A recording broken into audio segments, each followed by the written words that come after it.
Hello everyone and welcome to your channel computer lab.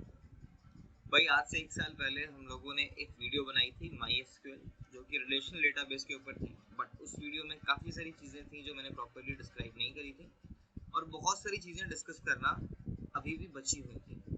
तो इसलिए आज के इस वीडियो में हम लोग वापस से इसी सेम टॉपिक से रीस्टार्ट कर रहे हैं और आने वाले दिनों में आपको बहुत सारे और टॉपिक्स भी पढ़ने को मिलेंगे जो पाइथन, MySQL और अदर प्रोग्रामिंग लैंग्वेजेस से रिलेटेड होंगे। तो चलिए ज़्यादा टाइम ना वेस्ट करते हैं, फटाफट से हम लोग जंप करते हैं अपने आज के टॉपिक के ऊपर जो कि होने वाला है MySQL और SQL बेसिक्स के बारे में। सबसे पहले हमें समझना ज़रूरी है कि SQL क्या है और इसकी नीड हमें क्यों पड़ती है। तो सबसे पहले मैं आपको बताता हूँ SQL की नीड क्यों पड़ती है हम लोगों को। इन जनरल कंप्यूटर में डेटा स्टोर करने के लिए हमें चाहिए होते हैं कुछ स्पेसिफिक सॉफ्टवेयर जिनको हम लोग कहते हैं DBMS सॉफ्टवेयर।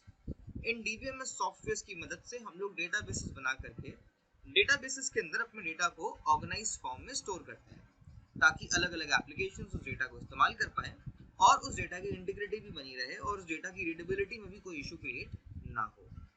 ठीक है, तो इन सारे ऑपरेशंस के लिए हम लोग इस्तेमाल करते हैं DBMS सॉफ्टवेयर का।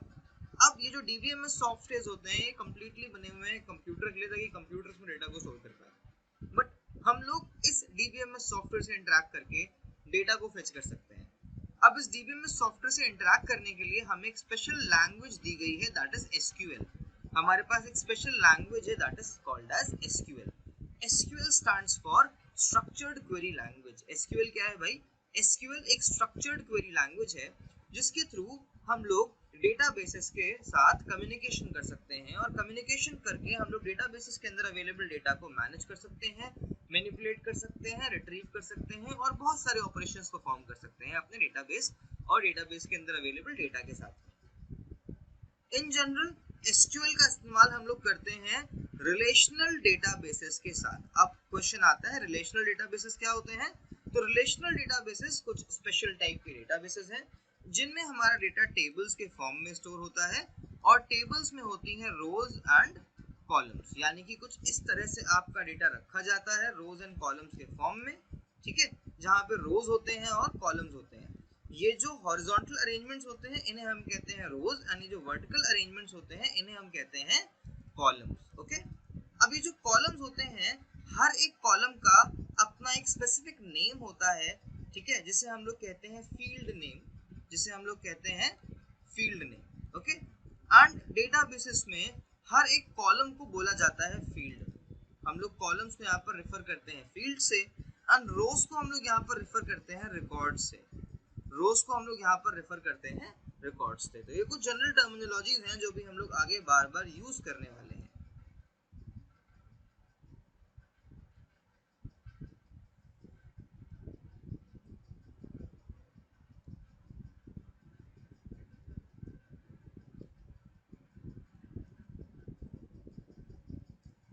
नाउ अभी हम लोग जानेंगे कि भाई आखिर ऐसी क्या चीजें हैं जो SQL को हमारे लिए काफी ज्यादा इम्पोर्टेंट और साथ ही साथ आसान भी बना देता है। जैसे कि मैंने आपको जस्ट बताया कि SQL के थ्रू आप DBMS सॉफ्टवेयर के साथ में इंटरैक्ट कर सकते हो। तो ये क्या है? बेसिकली ये DBMS सॉफ्टवेयर के साथ इंटरैक्ट करने वाली स्पेशल क्वेरी लैंग्वेज है। ठीक है, इसका सिंटैक्स काफी ज्यादा सिंपल होता है, इजी टू रीड होता है और बहुत हद तक का इंग्लिश जैसा होता है जिसको पढ़ते ही आप समझ जाओगे कि क्वेरी आपसे क्या कहना चाह रही है या फिर क्वेरी डेटाबेस से क्या करवाना चाहती है। नेक्स्ट मोस्ट इंपॉर्टेंट थिंग, इस SQL कमांड्स या क्वेरीज को यूज करके हम लोग CRUD ऑपरेशंस परफॉर्म कर सकते हैं अपने डेटाबेस के ऊपर। CRUD ऑपरेशंस का मतलब होता है हम लोग डेटा को क्रिएट कर सकते हैं या डेटाबेस में एलिमेंट्स को क्रिएट कर सकते हैं। हम लोग डेटाबेस में से एलिमेंट्स को रिमूव कर सकते हैं। ठीक है, रिट्रीव कर सकते हैं, हम लोग एलिमेंट्स को अपडेट कर सकते हैं अवेलेबल, एंड हम लोग एलिमेंट्स को डिलीट भी कर सकते हैं। तो बेसिकली हम लोग क्या कर सकते हैं CRUD ऑपरेशंस के साथ में? हम लोग CRUD ऑपरेशंस के साथ में डेटा को क्रिएट कर सकते हैं, डेटा को रिट्रीव कर सकते हैं, अवेलेबल डेटा मॉडल्स को या स्कीमास को अपडेट कर सकते हैं और साथ ही साथ हम लोग अपने डेटा को डिलीट कर सकते हैं। नेक्स्ट मोस्ट इंपॉर्टेंट थिंग, ये जो SQL की कमांड्स हैं ये इतनी ज्यादा वेल स्ट्रक्चर्ड हैं कि यहाँ पे हर एक कमांड को अलग अलग कैटेगरी में डाला गया है जिससे हम ये समझ पाएं कि कमांड्स क्या कर रही हैं। तो यहाँ पे हमारी कमांड्स को कुछ अलग अलग कैटेगरीज में डिफाइन करा गया है, जिनमें हमारे पास आती हैं DDL कमांड्स, हमारे पास आती हैं DML कमांड्स, हमारे पास आती हैं ट्रांजैक्शन कंट्रोल कमांड्स, हमारे पास आते हैं data query commands and so on. कुछ इस तरीके से हमारे पास अलग अलग कैटेगरीज हैं जिनमें कमांड्स को रखा गया है, और ये अलग अलग कैटेगरी की कमांड्स बताते हैं कि कौन सी कमांड किस टाइप के ऑपरेशन को परफॉर्म करेगी डेटाबेस के ऊपर। ठीक है, जो एप्लीकेशन हम लोग अपने आज के ट्यूटोरियल में यूज करेंगे एसक्यूएल के लिए, दैट इज माई एसक्यूएल। हम लोग अपने आज के ट्यूटोरियल में जो एप्लीकेशन यूज कर रहे हैं वो है माई एसक्यूएल। तो जो हम लोग अपने एसक्यूएल का सिंटैक्स आज के ट्यूटोरियल में यूज करने वाले हैं वो काफी हद तक का माई एसक्यूएल ओरिएंटेड होगा। बट याद रखिएगा, ये जो एसक्यूएल का सिंटैक्स होता है ये बहुत ज्यादा कॉमन सिंटैक्स होता है, बहुत ज्यादा जनरल पर्पस सिंटैक्स होता है। आप इसी सिमिलर सिंटैक्स को अदर आरडीबीएमएस सॉफ्टवेयर्स में भी इस्तेमाल कर सकते हैं। कभी कभी कुछ चीजें, कुछ टर्म्स थोड़ी बहुत वहां पर डिफर कर सकते हैं, तो उसको आपको चेक करना पड़ेगा एक बारी उस पर्टिकुलर डीबीएमएस सॉफ्टवेयर के मॉड्यूल या फिर उसके बुकलेट के साथ में। और बाकी सारी चीजें तुम लोगों को इजीली बहुत सारी इंटरनेट पे वेबसाइट्स अवेलेबल है, like W3 schools and tutorial points, तो आप वहां से भी उस डेटा को कलेक्ट कर सकते हो। अब फटाफट से चलिए हम लोग कुछ चीजों को स्किप करते हुए पहले चलते हैं डेटा टाइप्स के ऊपर। डेटा टाइप्स क्या होते हैं? काफी इंपॉर्टेंट टर्म्स हैं डेटा टाइप्स हमारे समझने के लिए। जब भी हम लोग डेटा को स्टोर करते हैं अपने डेटाबेसेस के अंदर या कहीं पर भी कंप्यूटर में, तो हमें अपने डेटा का टाइप स्पेसिफाई करना काफी ज्यादा इंपॉर्टेंट होता है। डेटा के टाइप के बेसिस से ही कंप्यूटर ये डिसाइड करता है कि किसी डेटा आइटम को कितनी मेमोरी असाइन करवानी है। तो भाई एसक्यूएल में हमारे डेटा को कुछ अलग अलग कैटेगरीज में डिवाइड करा गया है। हमारे डेटा को numeric category, string category, then date and time, bit wise, special data types, then we have JSON formats and then we have some like other special formats। कुछ इस तरह से अदर कैटेगरीज में हमारे डेटा को divide करा गया है। सबसे पहले हम लोग समझेंगे सारे न्यूमेरिक डेटा टाइप्स के बारे में कि कितने न्यूमेरिक डेटा टाइप्स हमारे पास अवेलेबल है माई एसक्यूएल के जो एसक्यूएल सिंटैक्सेस हैं उनके बेसिस पे। सबसे पहली कैटेगरी हमारे पास यहाँ पर आती है न्यूमेरिक डेटा टाइप्स में टाइनी इंट की। टाइनी इंट्स जो है ये इंटीजर्स में सबसे छोटी कैटेगरी के डेटा टाइप्स हैं। ये जनरली 1 बाइट ऑफ डेटा को स्टोर करने के काम आते हैं। 1 बाइट ऑफ डेटा का मतलब हो गया कि टाइनी इंट के अंदर अगर आप साइंड नंबर को इस्तेमाल कर रहे हो, स्टोर कर रहे हो, तो आप 128 से लेकर के 127 तक का के नंबर को स्टोर कर सकते हो। और अगर आप अनसाइंड कैटेगरी को रख रहे हो तो आप 0 से लेकर 255 तक का के नंबर्स को स्टोर करा सकते हो। उससे ऊपर नंबर्स टाइनी इंट स्टोर नहीं करता है। ठीक है, अब क्योंकि टाइनी इंट उससे ऊपर नंबर स्टोर नहीं करता है तो हमारे लिए बहुत सारी जगहों पे टाइनी इंट एक अच्छी चॉइस भी नहीं बन पाता है, right. Next we have small int. Small int में हम लोग 2 बाइट ऑफ डेटा को स्टोर करते हैं।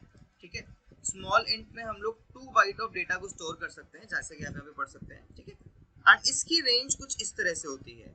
साइंड के केस में ये -32,768 से लेकर के 32,767 तक का जाता है, और वहीं पर अनसाइंड के केस में जाता है 0 से लेकर के 65,535 तक का। इससे जैसे आप आगे बढ़ोगे तो आपको मिलेगा 3 बाइट रिप्रेजेंटेशन ऑफ डेटा, जिसके लिए हम लोग इस्तेमाल करते हैं मीडियम इंट का।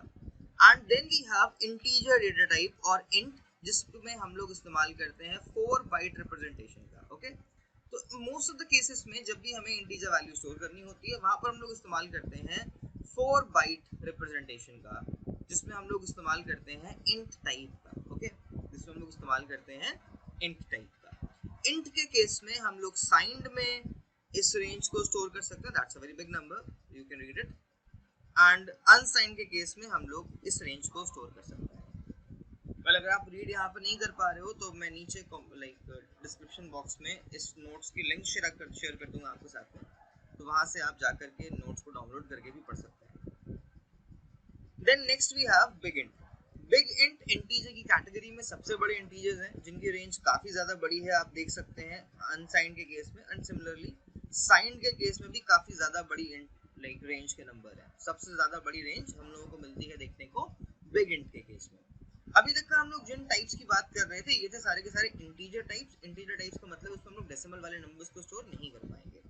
बट इन केस अगर आपको डेसिमल वाले नंबर्स को स्टोर करना है, यानी वो नंबर्स जिनमें फ्लोटिंग पॉइंट प्रिसीजन भी हो, उस केस में हमारे पास 3 डेटा टाइप्स अवेलेबल हैं। We have float, we have double and then we have decimal. तो हम लोग इन तीनों का इस्तेमाल कर सकते हैं when we have floating point numbers. Okay, so these were our numeric data types. Now, along with these numeric data types, our second category is string data types. String data types में हमारे पास सबसे पहले data type आते हैं character types. Character string के case में सबसे छोटा data type है, ठीक है. इसमें हम लोग स्टोर करते हैं फिक्स्ड लेंथ कैरेक्टर्स को. यहाँ पर हम लोग स्टोर करते हैं बेसिकली फिक्स्ड लेंथ कैरेक्टर्स को. यानी अगर आप कैरेक्टर डेटा टाइप को इस्तेमाल करते टाइम बताएंगे कि आपको 3 साइज का ही कैरेक्टर स्टोर करना है, तो वहाँ पर आपको 3 साइज की ही स्ट्रिंग डालनी पड़ेगी. आप उससे बड़ी स्ट्रिंग नहीं डाल सकते हो, आप उससे छोटी स्ट्रिंग भी नहीं डाल सकते हो, ठीक है. Next is varchar. Next we have is varchar, that is variable length character string. In case of variable length character string, let's say if you are saying that your varchar will store a length of 10, so this 10 is the maximum length given to your varchar. It means your varchar can store anything from 1 to 10. It can be null also if you are defining it in that manner. After varchar we have tiny text. अब याद रखिएगा जो हमारे पास char और varchar हैं, इनकी भी अपनी कुछ साइज की लिमिटेशंस हैं, ठीक है. तो हम लोग बड़े डेटा के लिए इस्तेमाल करते हैं टेक्स्ट का या फिर लॉन्ग टेक्स्ट का, ठीक है.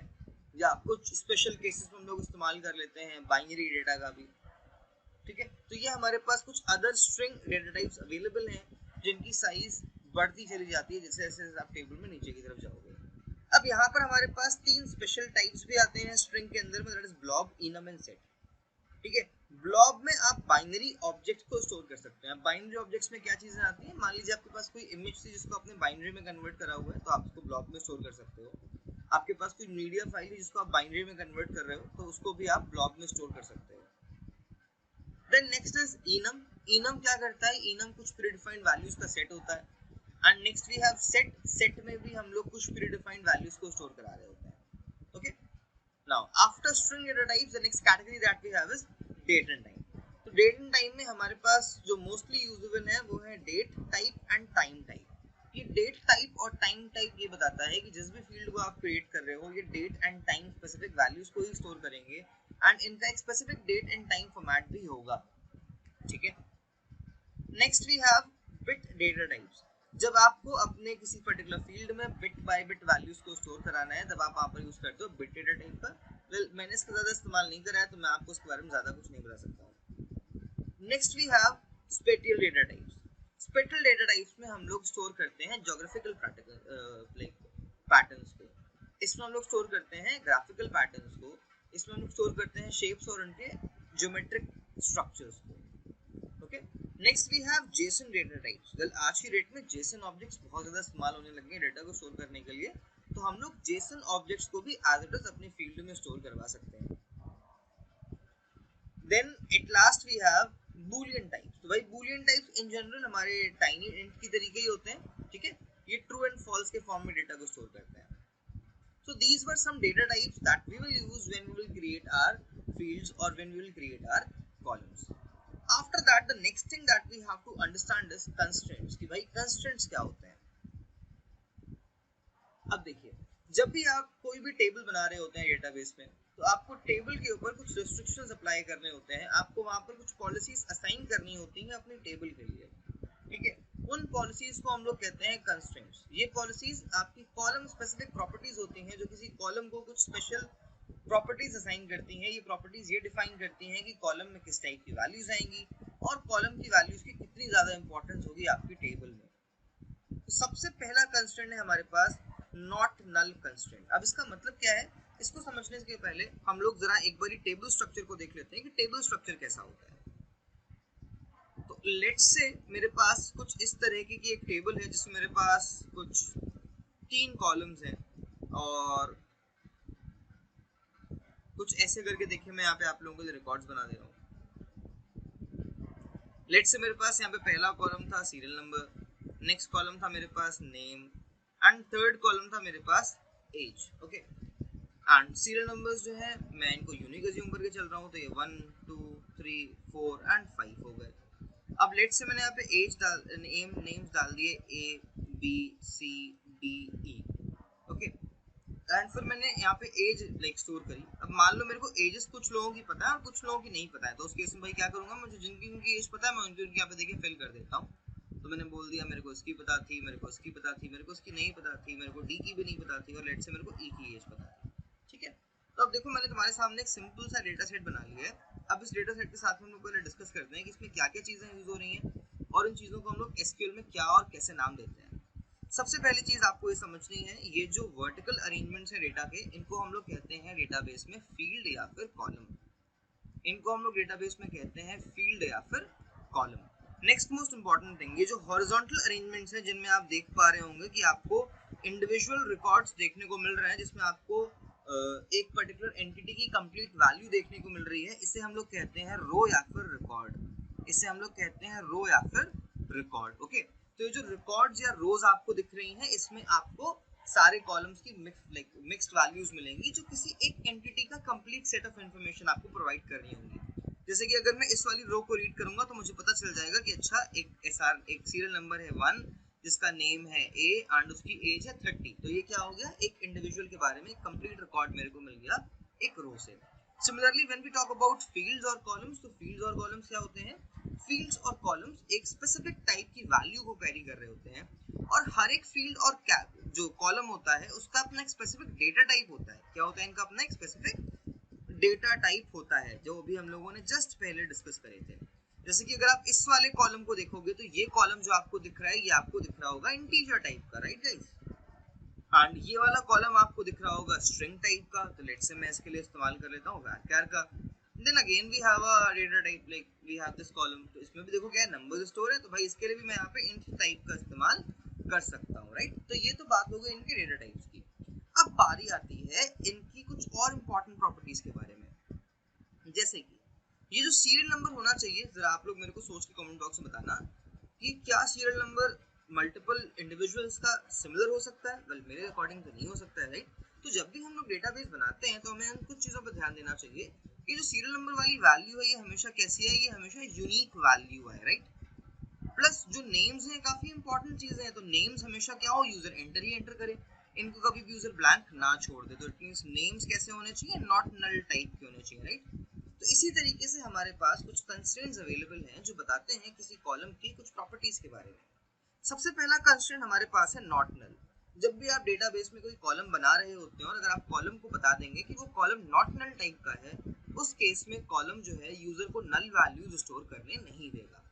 ठीक है, वो कॉलम हमेशा कोशिश करेगा कि यूजर उसमें कुछ वैल्यूज को एंटर करे। अगर यूजर उसको नल छोड़ देगा या ब्लैंक छोड़ देगा, तो उस केस में डेटाबेस जो है यूजर को वार्निंग दे करके बताएगा कि यहाँ पर वैल्यूज एंटर करना इंपॉर्टेंट है। Next constraint that we have is unique constraint. Unique constraint ये चेक करता है कि भाई across that same column values कहीं रिपीट तो नहीं कर रही है। मेरी टर्म को आप बात ध्यान सुनिएगा, मैंने क्या बोला, मैंने बोला यूनिक कंस्ट्रेंट चेक करता है कि across the same column values कहीं रिपीट तो नहीं कर रही है। बस यूं करो, अगर मैंने नेम वाले कॉलम पे यूनिक कंस्ट्रेंट अप्लाई कर दिया तो उसका मतलब क्या हो जाएगा कि दो लोगों के नाम सेम नहीं होने चाहिए, राइट। बट आप क्या मेरे को सोच के बताओ एक बारी, क्या मुझे नेम वाले कॉलम में यूनिक कंस्ट्रेंट को अप्लाई करना चाहिए या नहीं करना चाहिए। अब जैसे कि सीरियल नंबर है, मेरे हिसाब से सीरियल नंबर में तो हमें यूनिक कंस्ट्रेंट को अप्लाई करना चाहिए, क्योंकि दो लोगों का सीरियल नंबर कभी भी सेम नहीं हो सकता है, राइट। अब अज्यूम करो मैंने यहाँ पर एक और कॉलम ले रखा था जिसमें मैं यहाँ पे यूजर की यूआईडी यानी कि आधार नंबर स्टोर कर रहा था, राइट। तो आप जरा मुझे सोच के बताओ, क्या दो लोगों का आधार नंबर सेम हो सकता है, नहीं हो सकता, राइट। तो इट मींस ये जो हमारे लिए यूआईडी है ये भी क्या है, एक यूनिक टाइप की वैल्यू है। उसके बाद हमारे पास आते हैं प्राइमरी की फील्ड्स। अब प्राइमरी की फील्ड्स कुछ ऐसे स्पेशल कॉलम्स हैं, कुछ ऐसी स्पेशल वैल्यूज हैं जिनकी मदद से हम लोग रिकॉर्ड्स को फिल्टर या फिर यूनिकली आइडेंटिफाई कर सकते हैं। ये वो कॉलम्स हैं जो नॉट नल भी होंगे और साथ ही साथ में यूनिक भी होंगे। कैसे कॉलम्स होंगे ये, जो नॉट नल भी होंगे और साथ ही साथ में यूनिक भी होंगे, और इन कॉलम्स की मदद से हम लोग क्या कर पाएंगे, हम लोग अपने डेटा को इजीली फिल्टर कर पाएंगे, इजीली फेच कर पाएंगे अपनी टेबल में से। अब ये जो कंस्ट्रेंट होते हैं, इन कंस्ट्रेंट के थ्रू हम लोग अपने डेटा के ऊपर कुछ special you can say checks लगा सकते हैं, जिससे कि हमारा डेटा प्रॉपरली स्टोर हो।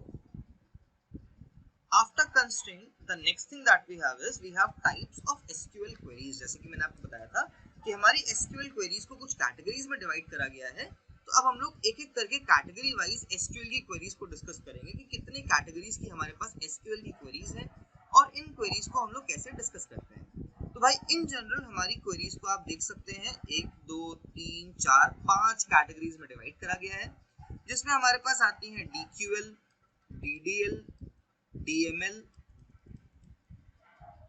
DCL and then TCL। ठीक है, जिनमें से आज की वीडियो में हम लोग कवर करने वाले हैं इन 3 कैटेगरीज को, DQL, DDL एंड DML को। ओके, एंड TCL और DCL को हम लोग आगे की क्लासेस में कभी डिस्कस करेंगे।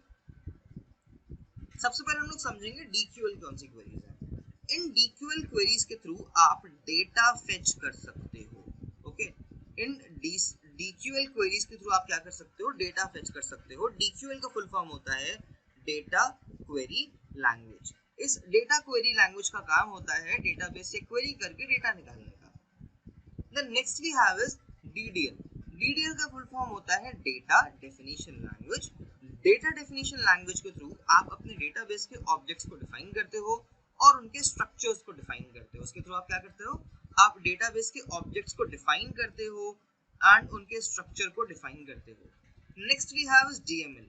DML का काम होता है किसी भी डेटाबेस ऑब्जेक्ट के अंदर रखे हुए डेटा को मैनिपुलेट करना या उसके ऊपर इंसर्शन ऑपरेशंस को परफॉर्म करना। तो अगर आप किसी भी ऑब्जेक्ट में डेटा को इंसर्ट कर रहे हो, मॉडिफाई कर रहे हो या अवेलेबल डेटा को रिमूव कर रहे हो, तो वहां पर हम लोग इस्तेमाल करेंगे DML कमांड्स का। अब इन जनरल बच्चे कंफ्यूज हो जाते हैं DDL और DML होता क्या है उसको लेकर के, तो मैं आपको एक बार फिर से बता देता हूँ DDL और DML क्या है। जो DDL है इसका काम है डेटाबेस के ऑब्जेक्ट्स को क्रिएट करना या मॉडिफाई करना, whereas DML का काम है उन्हीं ऑब्जेक्ट्स के अंदर स्टोर्ड डेटा को क्रिएट करना या मॉडिफाई करना। ओके, जैसे कि मान लीजिए आपने एक टेबल बनाई, आपने डेटाबेस बनाया, तो ये जो टेबल बनाया और डेटाबेस बनाया, इनके क्रिएशन के लिए इनके साथ जितने भी ऑपरेशंस आप परफॉर्म करेंगे, ठीक है, इनके स्ट्रक्चर को मैनेज करने के लिए वो सारी कमांड्स आएंगी DDL कैटेगरी में। वेराज हम लोग बात करते हैं DML, तो DML का काम हो गया डेटा को मैनिपुलेट करने का, यानी इस टेबल के अंदर स्टोर्ड डेटा के ऊपर ऑपरेशंस जो हम लोग परफॉर्म कर रहे हैं, तो वो सारे ऑपरेशंस आपके आएंगे DML कैटेगरी के अंदर में। ओके, अभी हम लोग क्या करेंगे, हम लोग फटाफट से चलेंगे अपने SQL के कंसोल पे और हम लोग इन सारी DDL और DML क्वेरीज को एक एक करके चलाएंगे, रन करेंगे, एग्जीक्यूट करेंगे और देखेंगे कि वो कमांड्स कैसे वर्क करती हैं। इसके लिए भाई मैं अपने कंप्यूटर में फटाफट से SQL का कमांड लाइन टूल ओपन कर लेता हूँ। तो मैं यहाँ पर डाल रहा हूँ MySQL कमांड लाइन क्लाइंट। तो भाई देखो ये मेरे कंप्यूटर में मेरा MySQL command line client open हो गया, जिसका पासवर्ड आपको इंस्टॉलेशन के टाइम पे सेट करना होता है। तो ये मेरा पासवर्ड है जिसको मैं यहाँ पे डाल दे रहा हूँ। ठीक है, जब आप इसको अपने सिस्टम पे इंस्टॉल करेंगे MySQL के टूल को, तो आपको उसी टाइम पे पासवर्ड क्रिएट करना पड़ता है। तो मैंने यहाँ पर ये वाला पासवर्ड डाल दिया है। अब यहाँ पर एक एक करके हमें अलग अलग क्वेरीज को डिस्कस करना है।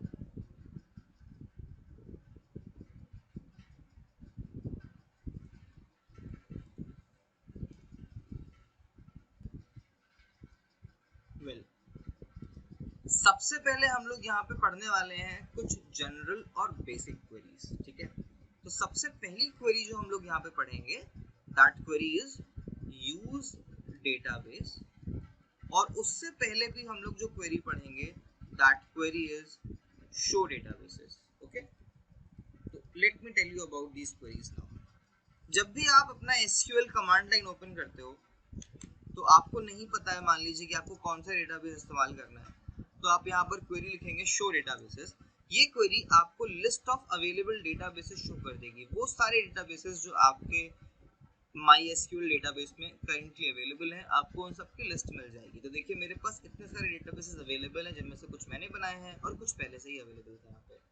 ठीक है, अब अगर मुझे इनमें से कोई भी डेटाबेस का इस्तेमाल करना है, तो मैं यहाँ पर लिखूंगा कमांड यूज, एंड यूज के बाद में लिख दूंगा उस कमांड लाइक उस डेटाबेस का नाम।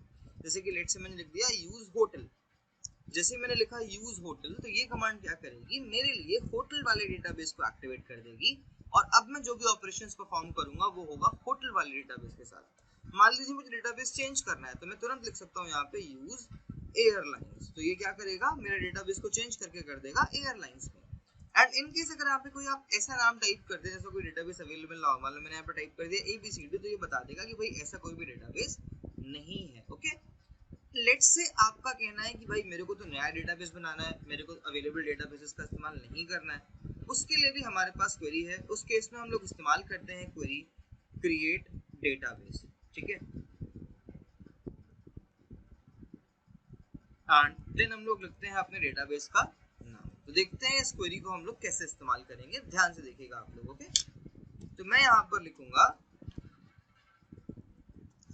क्रिएट डेटाबेस और लेट से मैंने डाल दिया टेस्ट डीबी, मैंने इसका नाम डाल दिया टेस्ट डीबी। तो आप देखिए यहाँ पे लिख के आ गया क्वेरी ओके। तो अगर अब मैं आपको दिखाऊं शो डेटाबेसेस वाली क्वेरी, तो आप देखिएगा इसमें यहाँ पर एक डेटाबेस आके ऐड हो गया होगा टेस्ट डीबी के नाम से, राइट। तो अगर मैं यहाँ पे फिर से लिखता हूँ यूज टेस्ट डीबी, तो ये क्या करेगा, मेरे लिए डेटाबेस को चेंज करके करंटली एक्टिव कर देगा टेस्ट डीबी वाले डेटाबेस को। थोड़ा सा ज्यादा नीचे चला आया है, तो मैं इसको ऐसे कर देता हूँ थोड़ा सा। नाउ तो ये तो हो गए हमारे कुछ स्पेशल कमांड्स, ठीक है, जिसमें हमने पढ़ा कि आप use database, show database and create database को कैसे इस्तेमाल करेंगे, ओके। तो ये जो अभी हम लोगों ने जस्ट कमांड पढ़ा क्रिएट डेटाबेस वाला command, this create database command comes under the category of DDL, okay. ये हमारे डीडीएल का पहला कमांड था, that is create database and then database का नाम, जो भी नाम आपके डेटाबेस का है वो आपको टाइप करना है यहाँ पे, ठीक है। और याद रखिएगा एसक्यूएल की सारी कमांड्स सेमीकोलन के साथ में आपको एंड करनी पड़ती हैं। अगर आप एंड नहीं करोगे तो एसक्यूएल आपको एरर देगा या फिर वो आपको नेक्स्ट लाइन में सेमीकोलन टाइप करने को बोलेगा, ठीक है। अब जैसे ही आपने डेटाबेस बना लिया, तो करेंटली जो हमारा डेटाबेस है वो खाली है, कैसे पता चलेगा, मैं यहाँ पे कमांड लिख रहा हूँ show tables. Show tables command का काम है हमारे करेंटली सिलेक्टेड डेटाबेस के अंदर अवेलेबल टेबल्स दिखाना। तो ये मेरे को बोल रहा है एम्प्टी सेट। एम्प्टी सेट का मतलब हो गया कि इस वाले डेटाबेस में अभी कोई भी टेबल अवेलेबल नहीं है। तो चलिए हम लोग यहाँ पे अपनी पहली टेबल क्रिएट करते हैं। पहली टेबल कैसे क्रिएट करते हैं, ध्यान से देखिएगा, काफी इंटरेस्टिंग कमांड है ये। टेबल क्रिएट करने के लिए हम लोग इस्तेमाल करते हैं क्रिएट टेबल कमांड का।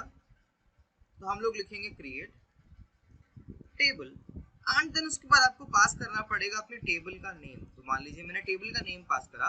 टेबल का नेम पास करने के बाद आपको नॉर्मल पैरेंथेसिस के अंदर अपने कॉलम्स बताने पड़ेंगे कि आपको कौन कौन से कॉलम्स यूज करने हैं, कॉलम्स का नाम क्या होगा, कॉलम्स का टाइप क्या होगा एंड कॉलम्स के कंस्ट्रेंट्स क्या होंगे, यानी आप उनको क्या प्रॉपर्टीज असाइन करने वाले हैं, ओके। तो मान लो मुझे वही टेबल बनानी थी जो मैंने आपको डिस्प्ले पे दिखाई थी। मुझे एक कॉलम बनाना था सीरियल नंबर नाम का, जिसका मुझे टाइप रखना था इंटीजर लेट से, जिसकी मुझे साइज देनी थी 5 और मैं चाहता था कि ये वाला कॉलम रहे प्राइमरी की। तो मैं कुछ ऐसे लिखूंगा। देन उसके बाद मेरे पास एक और कॉलम था, right, that column was name. तो मैंने यहाँ पर लिखा नेम और ये मुझे चाहिए था वैरचर टाइप का, तो मैंने यहाँ पर लिखा नेम वैरचर और अंदर मैंने इसका साइज दे दिया, लेट्स से मैंने बोल दिया 50 और इसको मैंने बोल दिया, नहीं मैं इसको यूनिक नहीं बोल सकता हूँ, बट मैंने इसको मान लो बोल दिया कि नॉट नल टाइप का होगा। नॉट नल का मतलब हो गया कि इसकी तो भाई तुमको वैल्यू देनी ही देनी पड़ेगी, तुम इसको खाली नहीं छोड़ सकते हो। फिर मैंने एक और कॉलम बनाया एज टाइप का, जिसको मैंने बोल दिया इंट और इसको मैंने बोल दिया 2, ठीक है। और देखो मैंने यहाँ पर कोई प्रॉपर्टी नहीं दी और फिर मैंने ब्रैकेट बंद करके ऐसे लगा दिया सेमीकोलन। तो जैसे ही मैं ये कमांड लिख के रन करूंगा, देखते हैं क्या होता है, क्या एरर आएगी या कमांड चल जाएगी। चलो देखते हैं। तो मैंने यहाँ पर लिखा क्रिएट टेबल और मैंने इसको नाम दे दिया student underscore STU underscore record, okay. मैंने टेबल को नाम दिया STU अंडरस्कोर रिकॉर्ड। तो मैंने लिखा यहाँ पे create table STU underscore report. फिर मैंने यहाँ पर लिखा SNO यानी पहला कॉलम है ये। मैंने लिखा यहाँ पे इंट, फिर मैंने इसको साइज दिया और फिर मैंने इसका टाइप असाइन कराया। फिर मैंने यहाँ पर दूसरा कॉलम लिखा अपना, मैंने इसको टाइप दे दिया भाई, ठीक है। मैंने इसका कंस्ट्रेंट दे दिया कि भाई नॉट नल टाइप का मेरे को चाहिए। फिर मैंने देखो अपना थर्ड कॉलम बनाया यहाँ पे एज और देखो मैंने इसको साइज दिया, सॉरी मैंने ब्रैकेट लगाया, ब्रैकेट गुम हो गया मेरा, ये मेरा ब्रैकेट लग गया और मैंने एंटर मार दिया। जैसे देखो मैंने इतना काम करा, लिख करके आ गया क्वेरी ओके 0 रोज अफेक्टेड। जैसे ही क्वेरी ओके लिख के आ गया इट मींस आपकी क्वेरी प्रोसेस हो गई है। अब अगर मैं आपको शो टेबल्स चला के दिखाऊंगा तो आप देख सकते हैं आपके पास एक टेबल बन चुकी है डेटाबेस के अंदर में, राइट। यहाँ पर आपके पास एक डेटाबेस में टेबल बन चुकी है। तो ये थी हमारी पहली डीडीएल कमांड, जिसके थ्रू अभी हमने क्या करा, जिसके थ्रू अभी अभी हमने यहाँ पर एक नई टेबल क्रिएट करी, जिसके थ्रू अभी हमने यहाँ पे क्या करा, जिसके थ्रू अभी हमने एक नई टेबल को क्रिएट करा। ठीक है, तो चलिए देखते हैं हमारी डीडीएल कमांड्स में पहली कमांड कौन सी थी नोट्स में। तो आप देख सकते हैं हमारे नोट्स में हमारी जो पहली कमांड थी ना, that was sorry guys,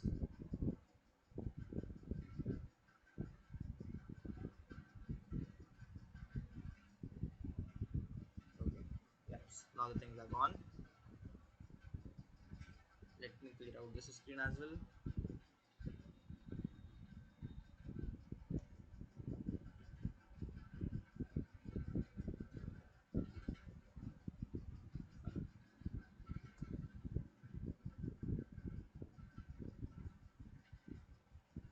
Now let's stop playing now.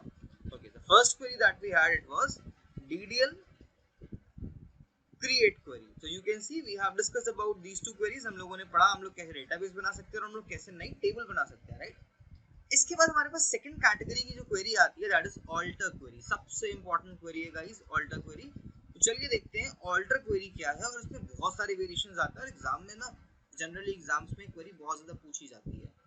अब ये ऑल्टर क्वेरी क्या है इसको समझते हैं हम लोग। मान लीजिए आपने एक टेबल बनाई और टेबल बनाने के बाद आपको सडनली रियलाइज हुआ कि यार मेरे टेबल में ना मेरे को एक और कॉलम चाहिए था, या मुझे किसी कॉलम का नाम चेंज करना है, या फिर मुझे किसी कॉलम का टाइप चेंज करना है, या फिर मुझे कोई कॉलम उड़ा देना है अपनी टेबल में से। ठीक है, तो ऐसे सारे सिनेरियोज के लिए हम लोग इस्तेमाल करते हैं अपनी इस ऑल्टर टेबल क्वेरी का। चलिए देखते हैं इसको हम लोग इस्तेमाल कैसे करेंगे। सबसे पहली मैं आपके लिए कमांड यहाँ पर लिखूंगा एक सिंपल सी। पहले मैं आपको दिखाता हूँ एक कमांड यहाँ पर चला के। मैंने यहाँ पर लिखा select asterisk from stu_records, record था ये। तो आप देखो इसने बोल दिया एम्प्टी सेट, यानी हमारी जो टेबल है अभी करेंटली खाली है। एक और हमारे पास कमांड है जो आपको पता आना चाहिए, दैट इज DESC। DESC का काम होता है, ये आपको टेबल का स्ट्रक्चर दिखाता है जो आपने बनाया है।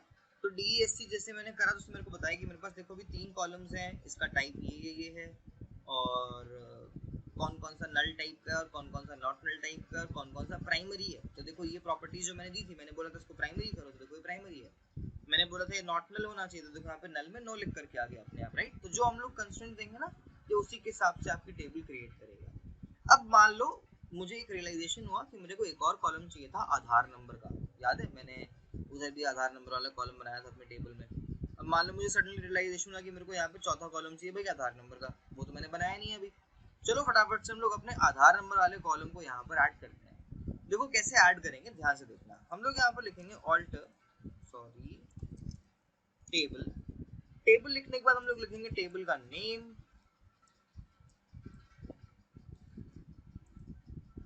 उसके बाद हम लोग लिखेंगे एक keyword that is add column, जो हम यहाँ पे एसक्यूएल को बता रहे हैं कि भाई इस वाली टेबल को ऑल्टर करना है और हमें इसमें कॉलम ऐड करना है। देखिए आपको क्वेरी शायद से यहाँ नीचे दिखाई देने लगेगी अभी, ठीक है।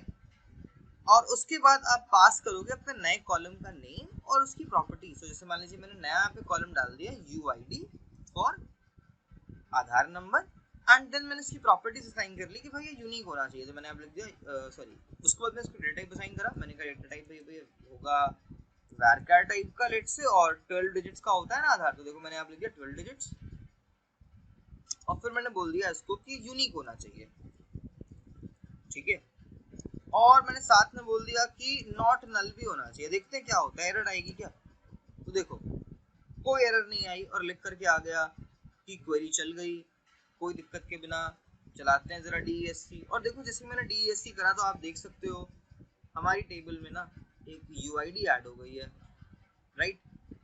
और इसका टाइप varchar है, साइज इसका 12 है, नॉट नल है और कैसा है, यूनिक है। यही तो प्रॉपर्टीज मैंने जस्ट अभी ऊपर दी थी। अब जैसे ही मैंने इसको बनाया मुझे एक मेरी गलती याद आ गई यार। मेरी गलती जानते हो मैंने क्या करा, मैंने इसको नाम दे दिया UID। अब लेट से मेरे से बोला गया कि इसका नाम चेंज करके भाई तुम कर दो आधार। क्या नाम कर दो तुम इसका, नाम चेंज करके कर दो आधार। अब जैसे ही मेरे को बोला क्या नाम चेंज करना है, मेरे को तो नाम चेंज करने की क्वेरी पता ही नहीं है भाई। तो नाम चेंज करने के लिए भी ना हम लोग ऑल्टर क्वेरी का इस्तेमाल करेंगे। अगर किसी एग्जिस्टिंग टेबल में किसी कॉलम का आपको नाम चेंज करना है तो उसमें आप किसका इस्तेमाल करेंगे, आप वहां पर इस्तेमाल करेंगे ऑल्टर क्वेरी का। तो हमारे इसमें ना सब कुछ लिखा हुआ है। ये नोट्स को आप पढ़ोगे डाउनलोड करके तो यहाँ पे आपको सारी के सारी स्पेसिफिक चीजें मिल जाएंगी कि कैसे क्या हो रहा है विद सिंटैक्सेस। ओके, तो देखिए मैं यहाँ पर आ गया और मैंने बोला कि मेरे को किसी कॉलम का नाम चेंज करना है। ठीक है, कैसे चेंज करेंगे वो यहाँ पे शायद से मैंने नहीं लिखा हुआ है आपके लिए, तो नहीं लिखा हुआ है तो कोई बात नहीं, तुम लोग परेशान नहीं होना, मैं उनको अलग से ऐड कर दूंगा इसमें। फिलहाल मैं आपको क्वेरी लिख के दिखाता हूँ और हम लोग देखते हैं कि हम लोग कैसे नाम चेंज करेंगे अपने किसी भी पर्टिकुलर कॉलम का। देखो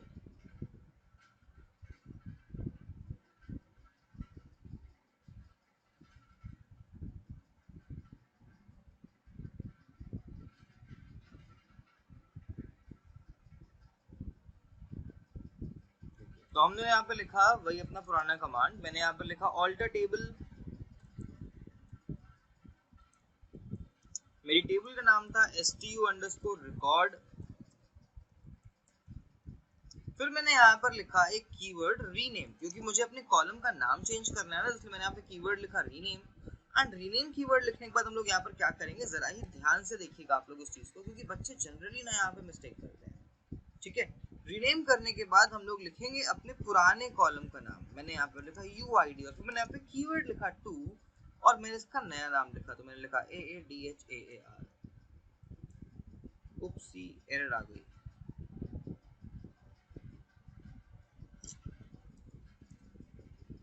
अभी भी एरर आ गई। एरर आने का मतलब है कि भाई मेरा सिंटैक्स यहाँ पे फेल हो रहा है। अच्छा, सिंटैक्स यहाँ पे क्यों फेल हो रहा है गाइस, क्योंकि मैंने ना यहाँ पे कीवर्ड मिस कर दिया था। ओ sorry,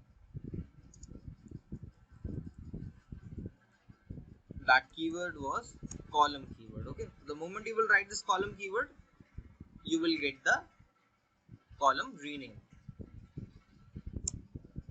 So you can see that now this column has been renamed. Okay, now let's say this was one part where we were just renaming the column. Okay, now let's say we want to change the properties of the column or we want to remove an entire column. Okay, or we want to remove the primary key feature from our column, then what we can do in all such scenarios। तो बहुत ध्यान से देखिए हम लोग क्या करेंगे। मान लीजिए मुझे सडनली रियलाइज हुआ कि मेरे को अपने आधार कार्ड वाले कॉलम का टाइप varchar नहीं रखना था, मेरे को उसका टाइप varchar से चेंज करके इंटीजर करना था। राइट, मेरे को क्या करना था, मेरे को अपने कॉलम का टाइप चेंज करना था varchar से इंटीजर। तो देखो कैसे करेंगे, बहुत इजी है यार, बहुत ज्यादा इजी है। देखो हम लोग लिखेंगे यहाँ पर वही अपना पुराना ऑल्टर टेबल stu_record। फिर हम लोग यहाँ पर लिखेंगे इस बार ऑल्टर कीवर्ड। याद रखना ये हमारा थर्ड कीवर्ड है, यहाँ पे हम लोगों ने लिखा ऑल्टर कीवर्ड। ऑल्टर कीवर्ड के बाद हम लोग लिखेंगे अपने कॉलम का नाम। कॉलम का नाम लिखने के बाद जो भी उसको नई प्रॉपर्टीज आप देना चाहते हैं आप वो नई प्रॉपर्टीज लिख देंगे। तो मैंने अपने कॉलम का नाम लिखा AADHAAR और मेरे को उसको टाइप देना था इंट, तो भाई मैंने लिख दिया इंट। और जैसे ही मैं मारूंगा एंटर, ओ शिट, यहाँ पर एक एरर आ गई। ठीक है, यहाँ पर क्या हुई, हमारे पास एक छोटी सी एरर आ गई।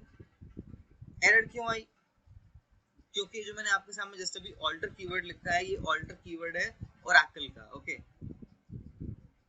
और जो माई एसक्यूएल वाला एसक्यूएल है उसमें हम लोग इस्तेमाल करते हैं कॉलम में मॉडिफाई कीवर्ड। ओके, तो मैं आपको बता दे रहा हूँ एक बार फिर से। अभी हम लोगों ने एक कीवर्ड इस्तेमाल करा था ऐड कॉलम, फिर एक अभी हम लोगों ने कीवर्ड इस्तेमाल करा रीनेम कॉलम, और जो अभी हम लोग कीवर्ड इस्तेमाल करने वाले हैं दैट इज मॉडिफाई कॉलम। वहीं पर जब इसको आप ओरेकल एसक्यूएल में इस्तेमाल करते हो तो थोड़ा बहुत इनका सिंटैक्स और नाम चेंज हो जाते हैं। तो ओरेकल में हम लोग इस्तेमाल करते हैं ऑल्टर, तो मेरे को करंटली वो स्ट्राइक कर गया था, so I am so sorry for that. इसको हम लोग चेंज कर देंगे, यहाँ पे कर देंगे मॉडिफाई।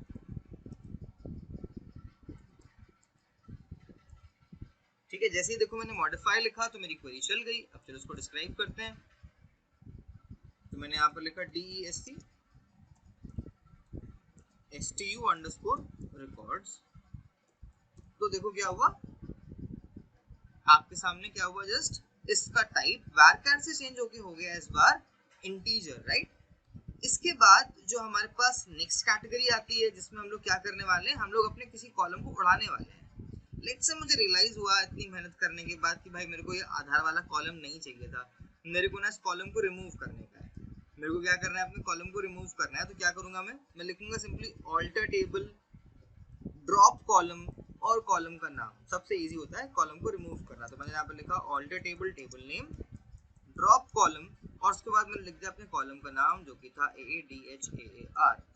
इससे क्या हुआ देखो मेरे कॉलम में से ये वाला, मेरे टेबल में से ये वाला कॉलम हो गया रिमूव। ओके, तो दीज वर सम प्रॉपर्टीज जिसकी मदद से हम लोग अपने टेबल में चीजों को ऐड कर सकते हैं, मॉडिफाई कर सकते हैं, अपडेट कर सकते हैं। ठीक है, अब इसके बाद अगली एक और चीज, खास चीज, मान लीजिए आपको अपनी टेबल में से प्राइमरी की प्रॉपर्टी को रिमूव करना था। आप चाहते थे कि जो SR नंबर, जो मेरा सीरियल नंबर भी प्राइमरी की बना हुआ है, मैं इसको यहाँ से हटा दूं। तो मैं यहाँ पे क्या लिखूंगा, मैं उस केस में लिखूंगा alter table table name drop primary key. Primary key का मतलब मैं बोल रहा हूँ कि टेबल के जिस भी कॉलम को ये वाली प्रॉपर्टी दी गई है ना, वो प्रॉपर्टी रिमूव कर दो। तो क्या हुआ, ये वाली प्रॉपर्टी मेरे टेबल में से रिमूव हो जाएगी। देखिए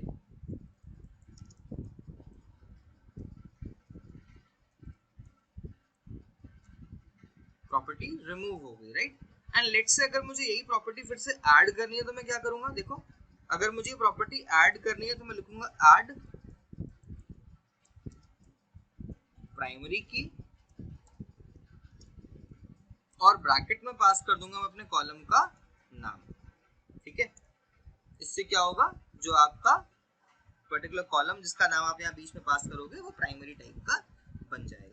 तो देखिए हमारे ऑल्टर के साथ में हम लोगों ने ये 5 चीजें इस्तेमाल करी। हम लोगों ने ऐड कॉलम का इस्तेमाल करा, हम लोगों ने रीनेम कॉलम का इस्तेमाल करा, हमने मॉडिफाई कॉलम का इस्तेमाल करा, हमने ड्रॉप कॉलम का इस्तेमाल करा और हम लोगों ने प्राइमरी की का भी यूज करा।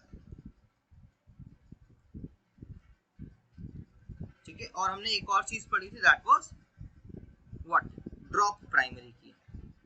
ओके, तो कुछ इस तरह से हम लोग अपनी DDL की सेकंड कैटेगरी का इस्तेमाल करते हैं, that is alter query. Now after alter query, the next command in the category of DDL that we have is drop query. Drop query के थ्रू आप एक डेटाबेस को रिमूव कर सकते हो या फिर आप किसी टेबल को रिमूव कर सकते हो। तो कैसे रिमूव होगा मैं आपको लिख के बता रहा हूँ, बट मैं इस चीज को करने नहीं वाला हूँ दोस्तों, क्योंकि अगर मैंने करा तो मेरी टेबल रिमूव हो जाएगी। तो मैं आपको बिल्कुल लास्ट में करके दिखाऊंगा। आप सिंपली लिखो drop table and then pass कर दो टेबल का नेम। तो मेरी अगर टेबल स्टूडेंट रिकॉर्ड है तो मैं लिखूंगा यहाँ पे STU रिकॉर्ड। जैसे मैं इतना लिख के एंटर मारूंगा, ये चीज क्या करेगी, मेरी पूरी की पूरी टेबल को ही उड़ा देगी अलॉन्ग विद डेटा। टेबल को उड़ाने का मतलब है कि टेबल के कॉलम्स भी यहाँ से क्या हो जाएंगे, गायब हो जाएंगे। फाइन, तो this was our DDL commands. These were our DDL commands. Okay. After DDL commands, the next category that we have is DML commands. DML commands में हमारे पास 3 सिंपल क्वेरीज हैं, insert query, update query and then we have remove query और delete query basically. Okay, insert query की मदद से आप अपने टेबल में डेटा को इंसर्ट करेंगे, अपडेट की मदद से एक डेटा को मॉडिफाई करेंगे, डिलीट की मदद से आप किसी डेटा को रिमूव करेंगे। ओके, जब आप डेटा को रिमूव करने की बात करते हैं तो ये रो बाय रो डेटा को रिमूव करता है, बट यहाँ पर आपको कंडीशंस का ध्यान देना पड़ता है। अगर आपने कंडीशंस प्रॉपर्ली नहीं लगाई तो भाई ये गड़बड़ कर देगा। एंड सेम चीज भाई अपडेट के साथ में भी होता है।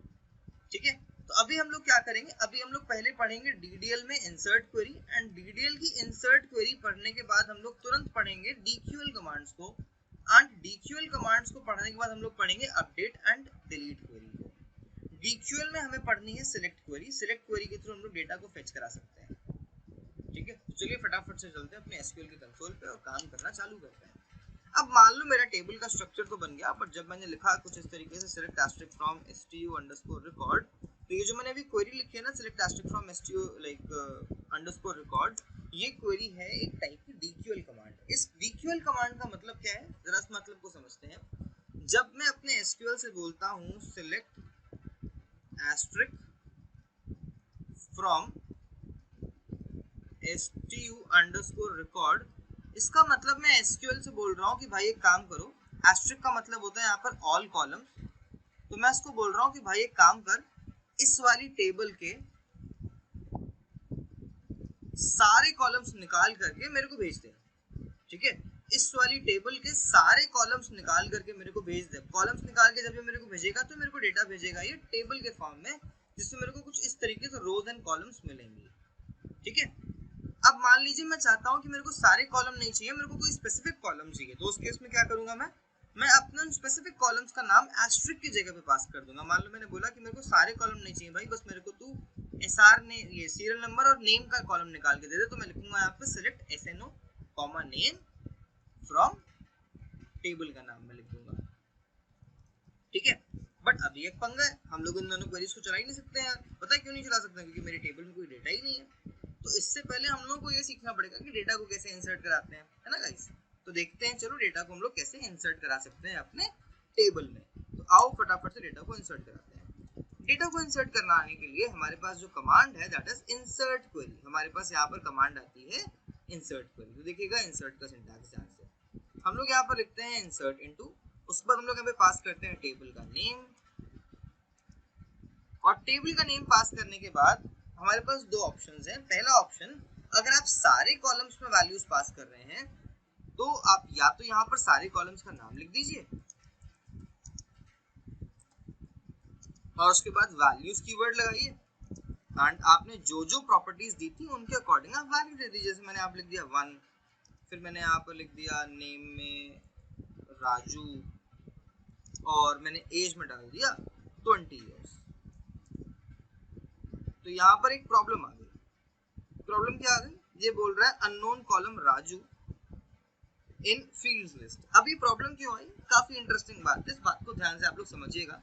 ये प्रॉब्लम इसलिए आई क्योंकि जब मैंने इस रिकॉर्ड को एंटर करा तो ये मेरे लिए एक वैल्यू थी, राइट। जब भी आप एसक्यूएल में किसी भी स्ट्रिंग वैल्यू को एंटर करते हैं तो आपको उस वैल्यू को सिंगल कोट्स के अंदर लिखना पड़ता है। यानी अगर मैं ऐसे राजू को लिखूंगा तो यहाँ मेरे को एरर मिलेगी, तो मुझे इस राजू को सिंगल कोट्स में डालना पड़ेगा, है ना।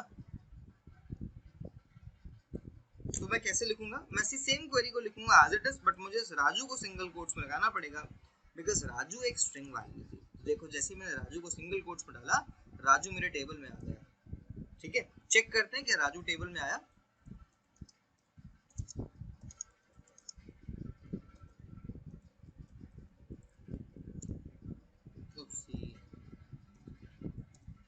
तो राजू टेबल में आ गया और मेरे टेबल का स्ट्रक्चर कुछ इस तरीके से बन करके आ गया है।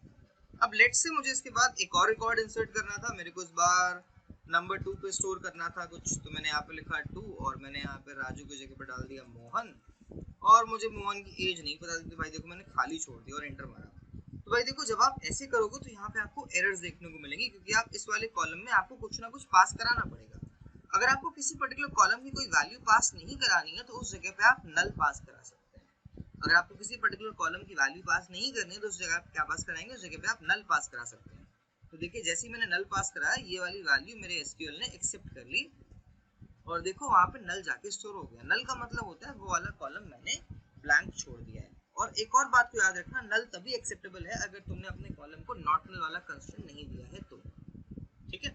अब मान लो मेरे को फिर से डेटा इंसर्ट करना था यार, बट मेरे को एज नहीं इंसर्ट करनी है, तो क्या मैं फिर से नल लगाऊंगा? तो भाई देखो नल को लिखना जरूरी नहीं है। अगर आप अपने कॉलम को इंसर्ट कराते टाइम इस वाले एरिया में से जहां पे मैंने कॉलम्स के नाम लिखे हुए हैं, अगर आप इस एरिया में से अपने कॉलम का नाम हटा दें तो आपको उसकी वैल्यू पास करने की जरूरत नहीं है।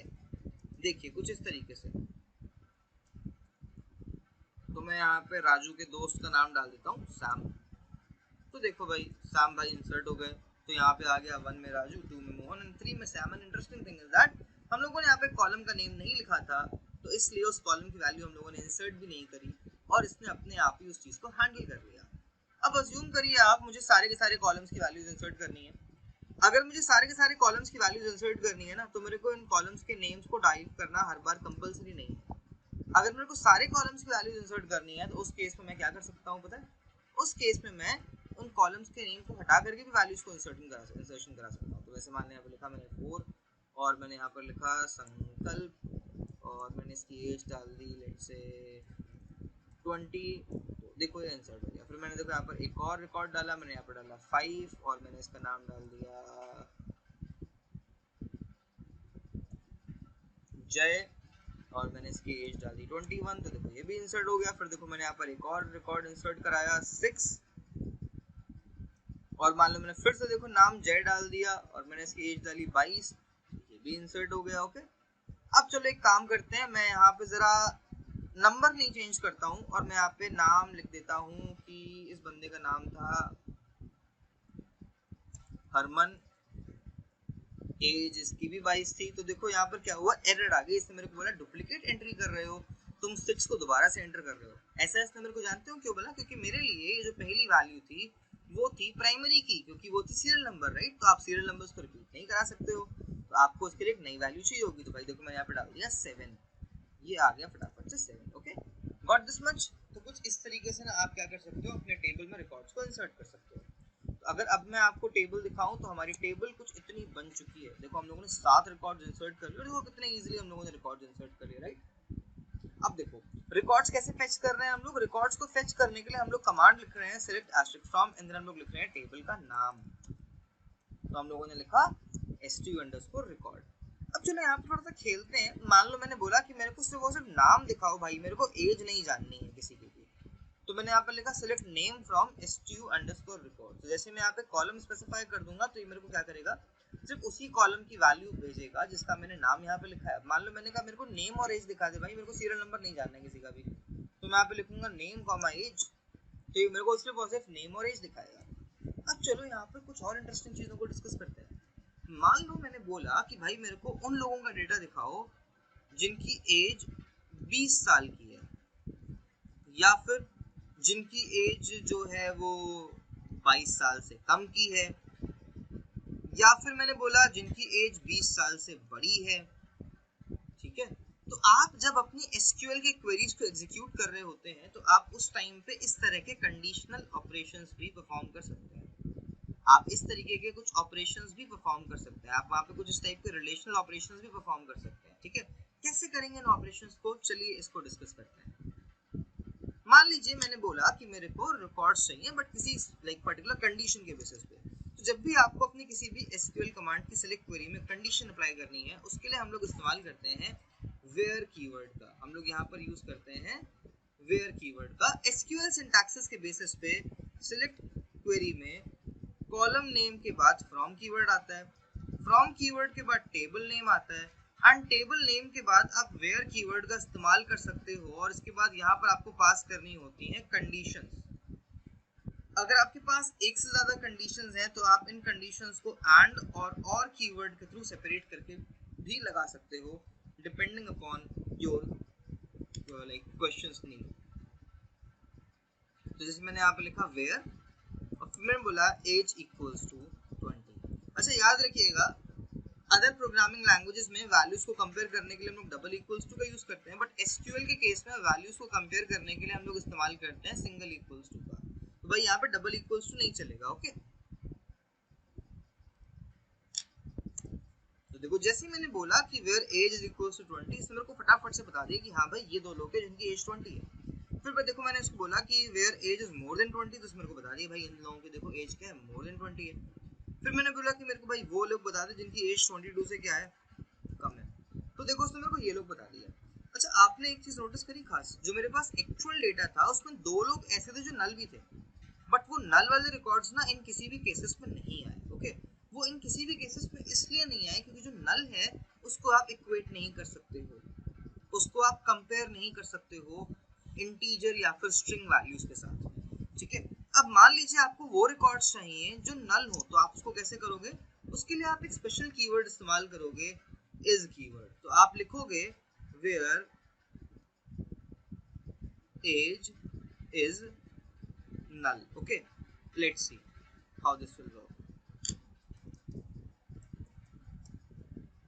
Can you see, जैसे मैंने लिखा is keyword, इस कीवर्ड के थ्रू अब मैं क्या करा पा रहा हूँ, मैं नल को यूज कर सकता हूँ। ठीक है, तो जब भी आपको नल चेक कराना है आप यूज कर सकते हो इस कीवर्ड का फॉलोड बाय नल। अगर आपको चेक करना है कि वो ऐसी कौन कौन सी वैल्यूज जो नल नहीं है, तो वहां पर आप लिखोगे नॉट नल।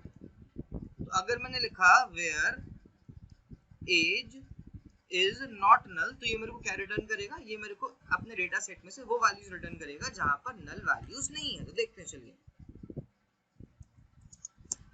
तो देखो यहाँ पे मेरे को वो वैल्यूज मिली जहां पर नल वैल्यूज नहीं थी, राइट, और ये थी देखो मेरी सारी वैल्यूज।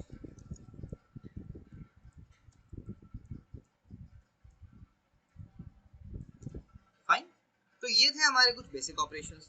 अब चलो उसमें हम लोग कुछ और थोड़ा सा एडवांस काम करते हैं।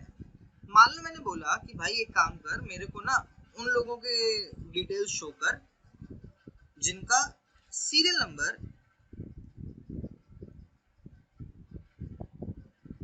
इवन हो। मैंने बोला मेरे को उन लोगों का डेटा शो करो जिनका सीरियल नंबर क्या हो, इवन हो। तो अब भाई देखो सीरियल नंबर इवन हम लोग कैसे निकालते हैं, बड़ा सा सिंपल सा तरीका है। अगर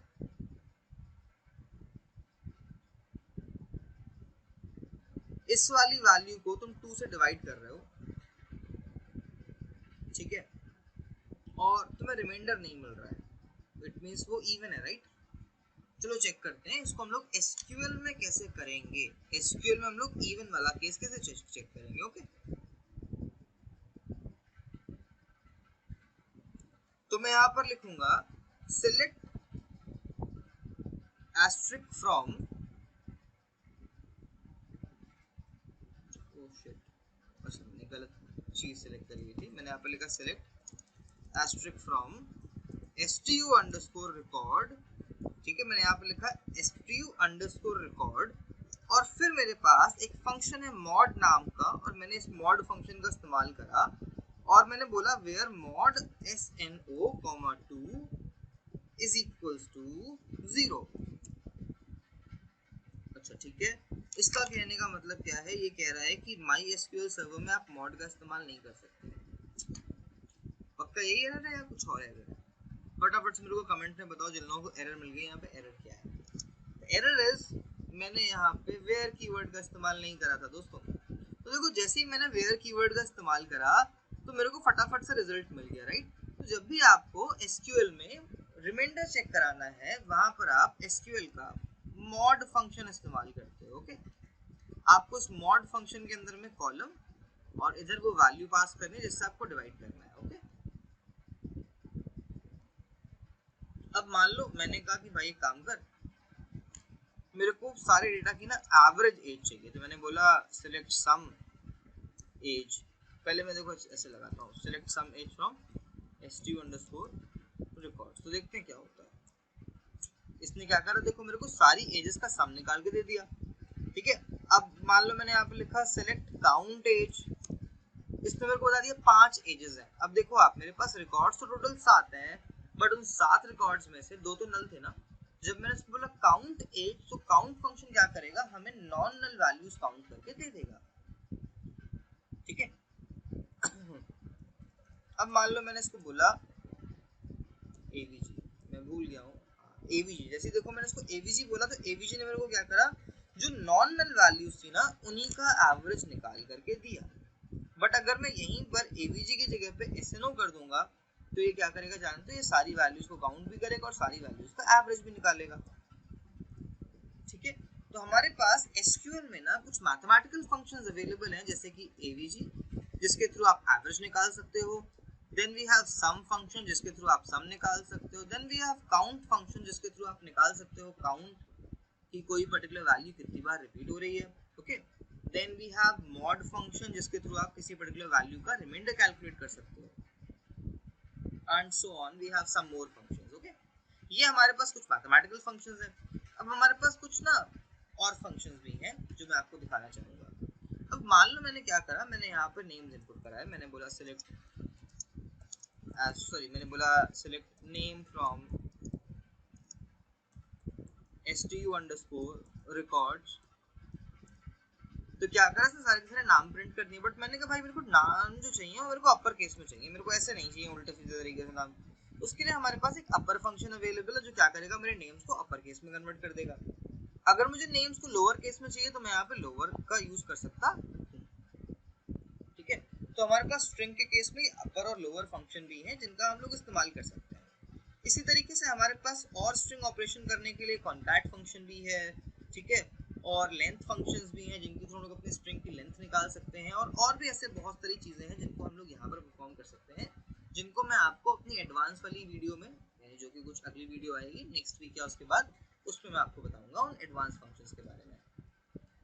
ये हमारे कुछ जनरल फंक्शंस हैं, ठीक है। इसी के साथ साथ पता है हम लोग अपने स्ट्रिंग वैल्यूज के साथ भी बहुत सारी कंडीशन ऑपरेशन परफॉर्म कर सकते हैं। Let me show you how. अब हमारे पास एसक्यूएल में ना एक स्पेशल ऑपरेटर है लाइक, जिसके साथ हम लोग परसेंटेज और अंडरस्कोर सिंबल का यूज करते हैं। कैसे करते हैं चलिए मैं आपको करके दिखाता हूँ, काफी इंटरेस्टिंग चीज है ये। पहले मैं आपको एक सिनेरियो देता हूँ, मेरे सिनेरियो को ध्यान से समझिएगा। मैंने बोला print names having second letter as A, वो नेम प्रिंट करो जिनका सेकंड लेटर क्या हो, ए हो। और मैंने बोला प्रिंट, ये वाला सेकंड क्वेश्चन है, ओके, नेम्स एंडिंग विद ए। और मैंने एक और चीज यहाँ पे बोली, मैंने बोला print names having 3 letters only, वो नेम्स प्रिंट करो जिसमें सिर्फ और सिर्फ क्या है, सिर्फ और सिर्फ 3 लेटर्स ही हैं, ओके। तो मैंने यहाँ पे देखो 3 केसेस बना लिए हैं। अब चलिए हम लोग उन तीनों केसेस की क्वेरीज लिखते हैं कि इन तीनों केसेस को आप कैसे बनाएंगे, और इसमें आप लाइक कीवर्ड का कैसे यूज करेंगे, देखते हैं हम लोग। चलिए तो देखो मैंने यहाँ पर लिखा सिलेक्ट नेम फ्रॉम stu_record, फिर मैंने यहाँ पर यूज करा वेयर कीवर्ड का, और वेयर कीवर्ड के बाद हमारा आता है मजेदार काम। मैं लिखूंगा वेयर कीवर्ड के बाद वेयर नेम लाइक, और इसके बाद मैं सिंगल कोट्स के अंदर कुछ काम करने वाला हूँ। क्या काम करने वाला हूँ, उस काम को आप ध्यान से समझिएगा। एसक्यूएल में सिंगल कोट्स के अंदर कभी भी अगर आप अंडरस्कोर सिंबल का यूज करते हैं, तो सिंगल कोट्स के अंदर ये जो अंडरस्कोर सिंबल है, ये एक कैरेक्टर को रिप्रेजेंट करता है। ये बोलता है कि इस अंडरस्कोर की जगह पे कोई भी एक कैरेक्टर फिल कर सकते हो तुम। एसक्यूएल इसके जगह पे कोई भी एक कैरेक्टर फिल कर सकता है, ठीक है। बट जब आप परसेंटेज का इस्तेमाल करते हो तो परसेंटेज का मतलब होता है एनी नंबर ऑफ कैरेक्टर्स। तो परसेंटेज की जगह पे यहाँ पर कितने भी कैरेक्टर्स एसक्यूएल अपनी मर्जी से लगा सकता है। इसका मतलब क्या हुआ, चलो मैं तुमको यहाँ पे करके दिखाता हूँ। तो अगर मैंने यहाँ पर चेक कराना है कि सेकंड लेटर ए है कि नहीं, तो उसका मतलब क्या हुआ। अच्छा देखो जरा, सोचो जरा इस बात को, जो सेकंड लेटर वाला नाम होगा उसमें क्या होगा, पहली जगह पे कुछ भी होगा, सेकंड लेटर ए होगा, और उसके बाद भी क्या होगा, कुछ भी हो सकता है, कितने भी कैरेक्टर्स आ सकते हैं, राइट। तो देखो इसको मैं एसक्यूएल में कैसे लिखूंगा, इसको मैं एसक्यूएल में लिखूंगा अंडरस्कोर ए परसेंटेज, यानी क्या हुआ, ए से पहले एग्जैक्टली एक लेटर और ए के बाद कितने भी लेटर। जैसे ही मैंने लगाया तो सुबह भाई मेरे को देखो ये सारे नाम दे दिए, इसने कहा देखो ये वो सारे नाम है भाई जो तुम्हारी कंडीशन को फुलफिल कर रहे हैं, ओके। चलो मैंने यहाँ पर एक और कंडीशन बोली, मैंने कहा कि मेरे को वो सारे नाम दो जो एच से चालू होते हैं। अपने को पता है कि अपने पास एच से चालू होने वाले एक ही नाम है, तो मैंने यहाँ पे लिखा एच परसेंटेज। एच परसेंटेज का मतलब क्या हुआ, एच से शुरू हो रहा हो उसके बाद कुछ भी हो।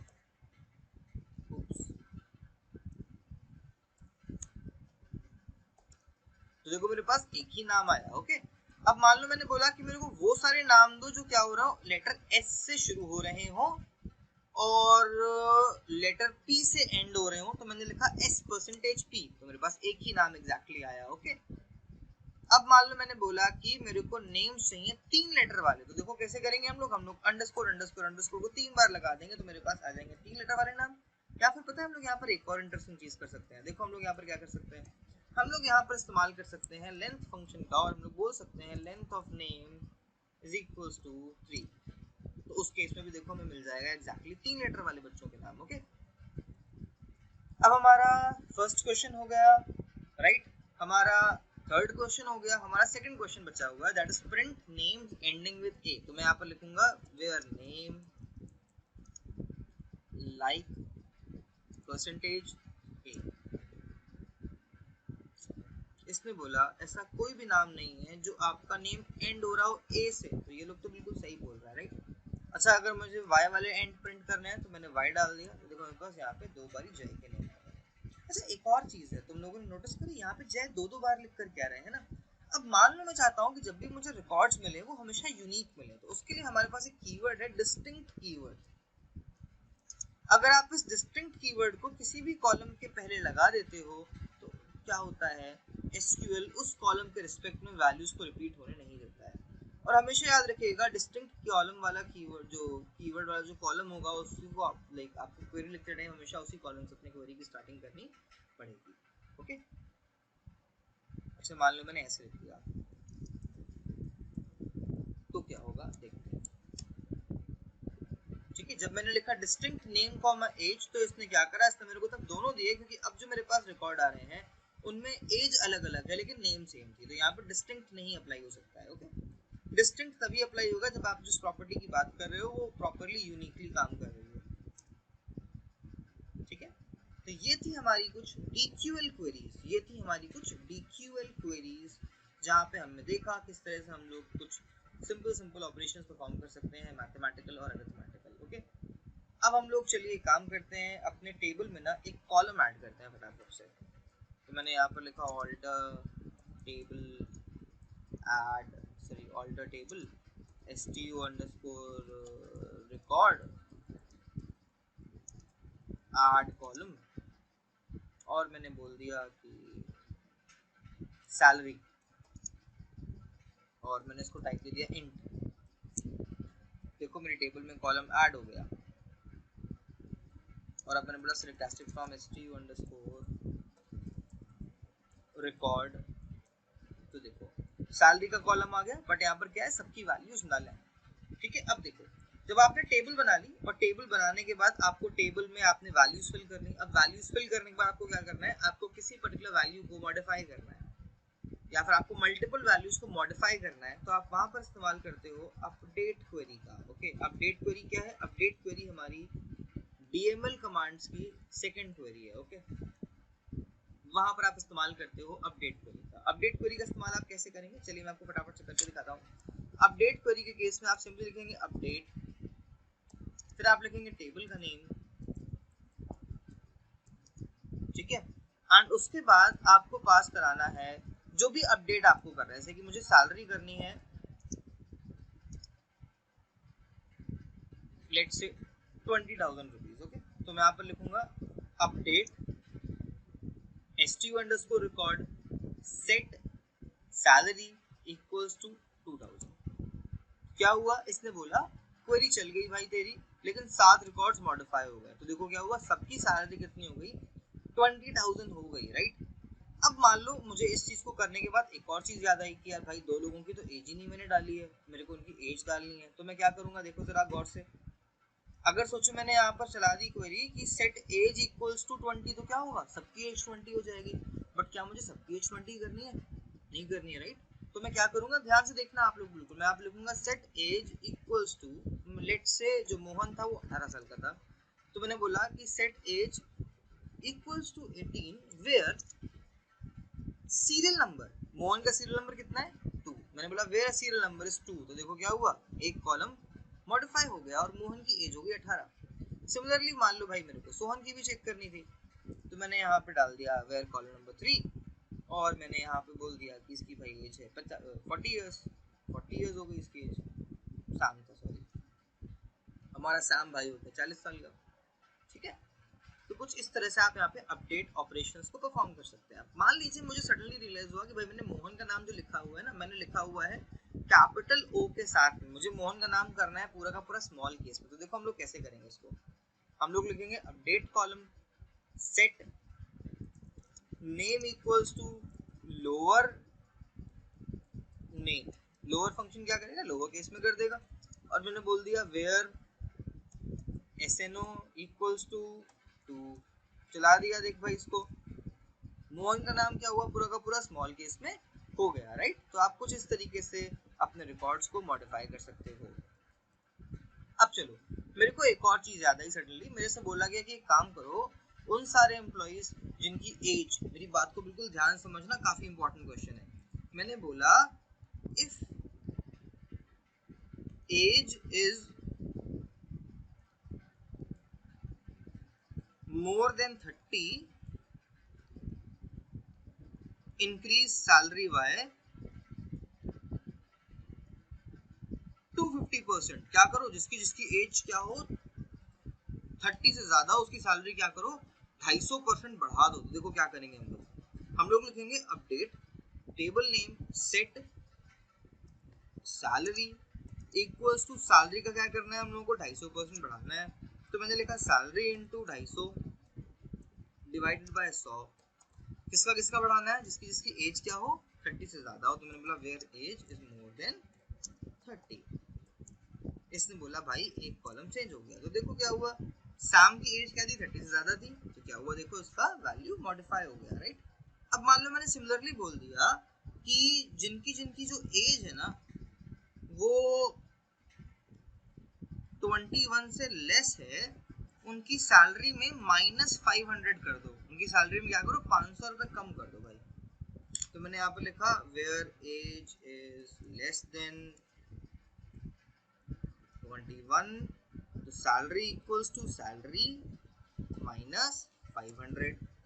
हो गए देखो 3 रिकॉर्ड्स चेंज, 3 बच्चों की सैलरी कम हो गई। मोहन, राजू और संकल्प की सैलरी 500 रुपए हो गई कम।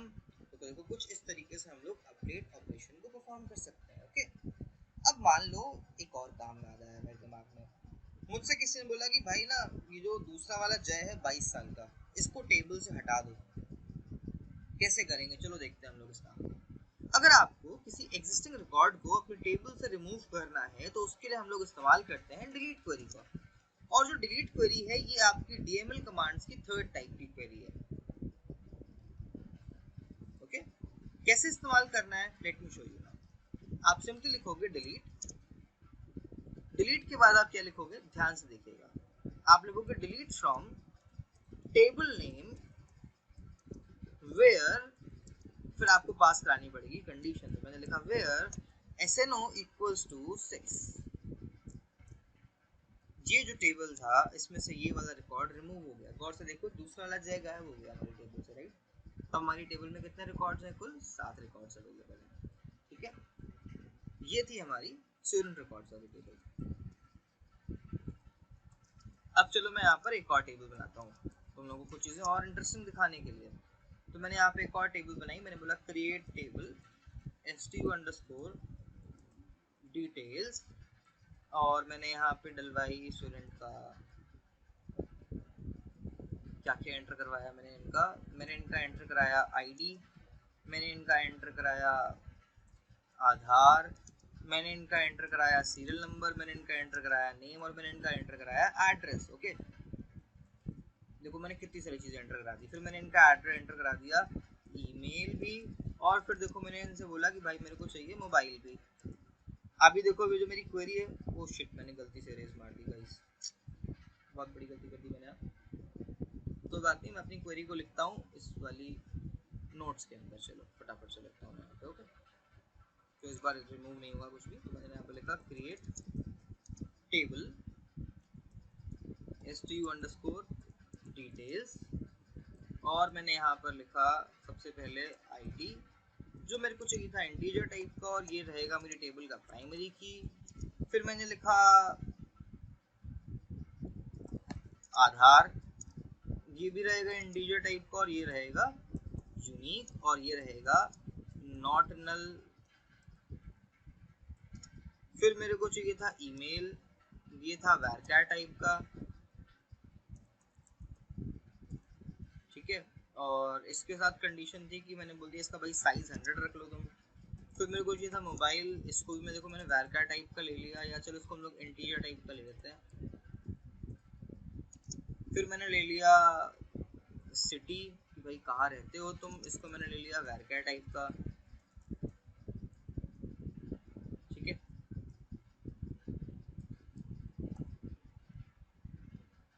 और ये मेरी टेबल बन गई। चलो इसको बनाते हैं। ठीक है,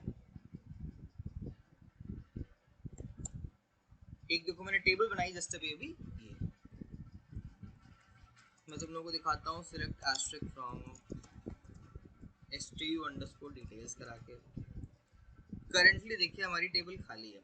तो चलिए फटाफट से टेबल को भर देते हैं। तो मैंने लिखा इंसर्ट इनटू stu_details वैल्यूज। तो देखो मैं इस बार क्या कर रहा हूँ, मैं कॉलम्स के नेम्स नहीं दे रहा हूँ क्योंकि मुझे पता है मुझे क्या क्या वैल्यूज देनी है। ओके, और ध्यान से देखिएगा, अगर मैं कोई गलती करूँ तो आप मेरे को बता दीजिएगा। मैंने पहली आईडी डाली 101, मैंने इसका आधार नंबर डाल दिया लेट से कुछ भी 1234, कुछ भी मैंने डाल दिया पहले भी, ठीक है।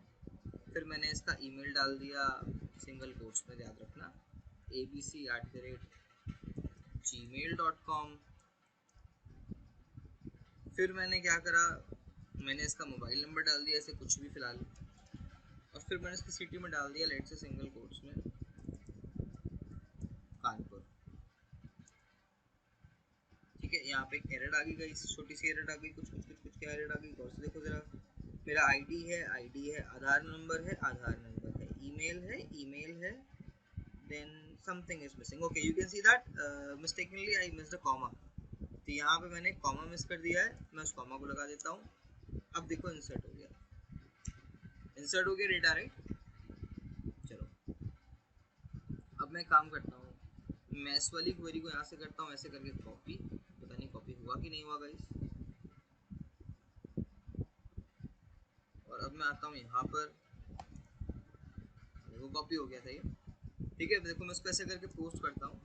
अब देखो मैं तुम लोगों को यहाँ पे एक इंटरेस्टिंग चीज दिखाने वाला हूँ।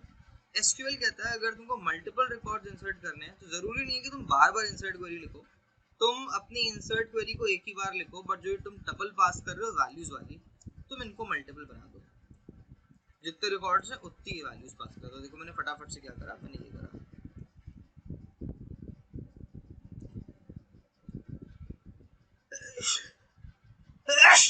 Sorry guys, sorry. ठीक है, तो मैंने ये काम करा।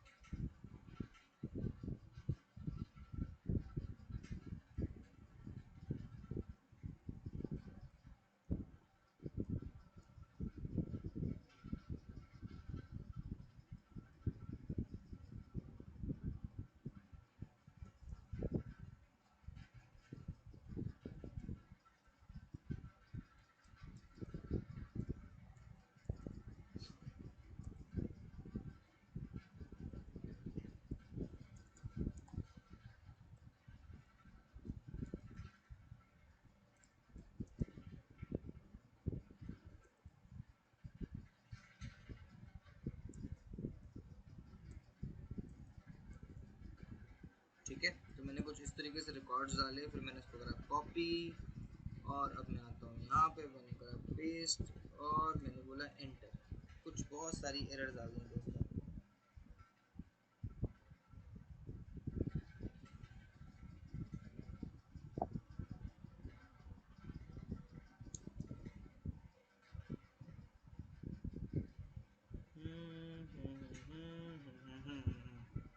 Okay, the error is that हम लोग यहाँ पे कॉमास लगाने थे जो मैंने मिस कर दिए थे।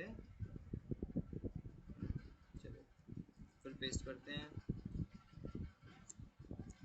देखो, तो जैसे ही मैंने अपनी क्वेरी को कुछ इस तरीके से लिखा, मैंने मल्टीपल टपल्स को कॉमा सेपरेट करके लगा दिया और एंटर मारा, तो क्या हुआ, मेरे सारे रिकॉर्ड्स एक साथ स्टोर हो गए, राइट गाइस।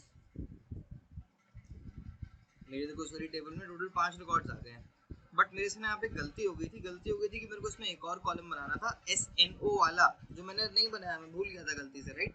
चलो फटाफट से उसको बनाते हैं और बहुत सारा अपडेट करते हैं इसमें बैठ के। तो मैं यहाँ पे लिखा ऑल्टर टेबल stu_details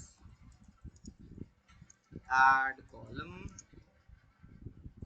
SNOINT, काम खत्म।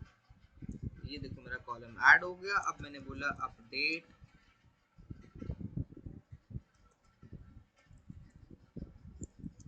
Details set SNO equals to, क्या करना है हम लोगों को, बहुत मुश्किल वाला काम है मेरे लिए। हम लोगों को जो करना है, मैं मैथमेटिकली कर दे रहा हूँ उस काम को, आप लोग समझदार होंगे तो समझ जाएंगे। अरे भाई मैंने फिर से सेव करे बिना गलती से गड़बड़ कर दी।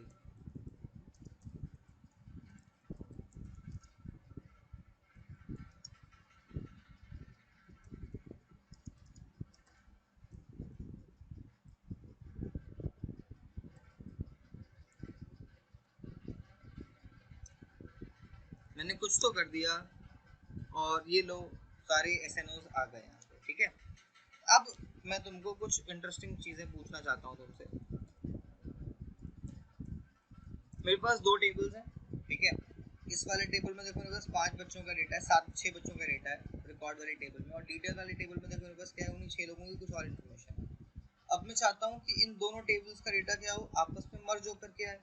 इसको हम लोग मर्ज कैसे कराएंगे? सबसे बड़ा प्रॉब्लम हमारे पास क्या है, दो अलग अलग टेबल्स हैं और इन दोनों टेबल्स में क्या है, कुछ कॉमन डेटा है, कुछ कॉमन यूजर्स का डेटा है, जैसे क्या है कुछ कॉमन यूजर्स का डेटा है। और एक खास बात क्या है, देखो जरा इन दोनों टेबल्स के बीच में ये SNO वाला जो कॉलम है ये कॉमन कॉलम है, ठीक है। अब आपको अगर याद हो तो मैंने इस वाली टेबल में इस कॉलम को बनाया था एज अ प्राइमरी कॉलम, और इस वाली टेबल में मेरे पास ये वाला प्राइमरी कॉलम है मेरे को, लेकिन ये वाला कॉलम इस वाली टेबल में देखो जरा गौर से दोस्तों देखने को मिल रहा है, राइट।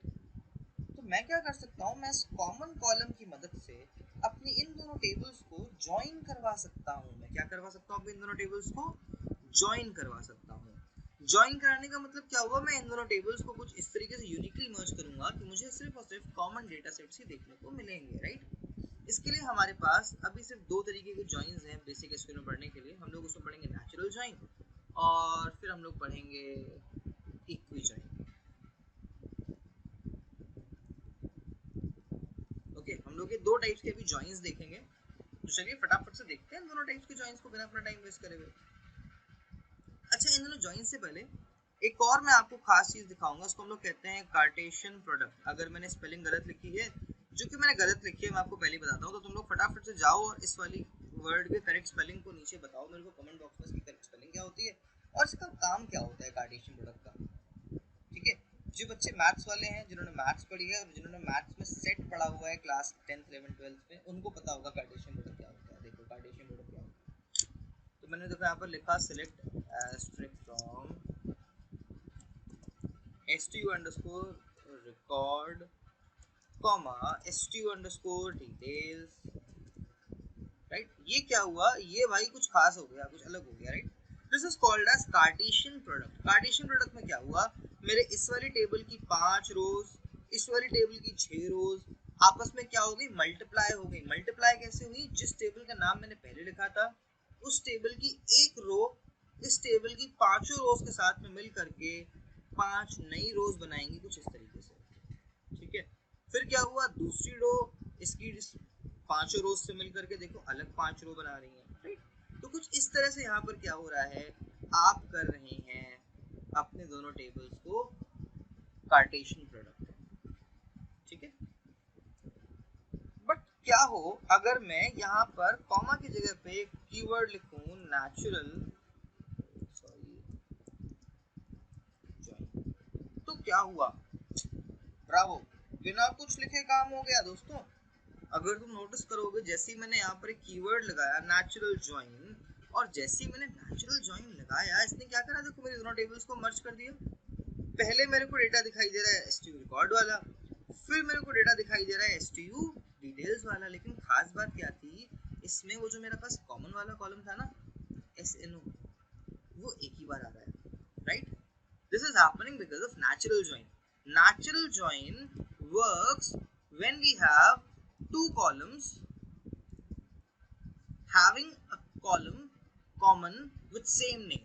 कब काम करता है नेचुरल ज्वाइन, जब हमारे पास दो टेबल्स हो और उन दोनों टेबल्स में कोई एक ऐसा कॉलम हो जिसका नाम और वैल्यूज एग्जैक्टली सेम हो, तो वहां पर हम लोग इस्तेमाल करते हैं नेचुरल ज्वाइन का। वहां पर हम लोग किसका इस्तेमाल करते हैं, नेचुरल ज्वाइन का इस्तेमाल करते हैं, ठीक है। मैं फिर से रिपीट कर रहा हूँ, यहाँ पर एक कॉलम जिसका नाम सेम होगा दोनों टेबल्स में एग्जिस्ट करना चाहिए। अगर एग्जिस्ट नहीं करता होगा तो काम नहीं बन पाएगा तुम्हारा, ठीक है। ये था नेचुरल ज्वाइन, जिसमें आप एक नेचुरल ज्वाइन कीवर्ड का इस्तेमाल कर रहे थे। बट अगर आप इस नेचुरल जॉइन कीवर्ड का इस्तेमाल ना करें और अगर आप इसी कार्टेशियन प्रोडक्ट में एक कंडीशन लगा दें कुछ इस तरीके से, देखिए जरा। अच्छा, हम लोग ना एक और काम कर सकते हैं, हम लोग अपने टेबल्स को स्मॉल नेम्स भी दे सकते हैं एलियासिंग करके, जैसे मैंने यहाँ पे देखो लिखा हुआ है।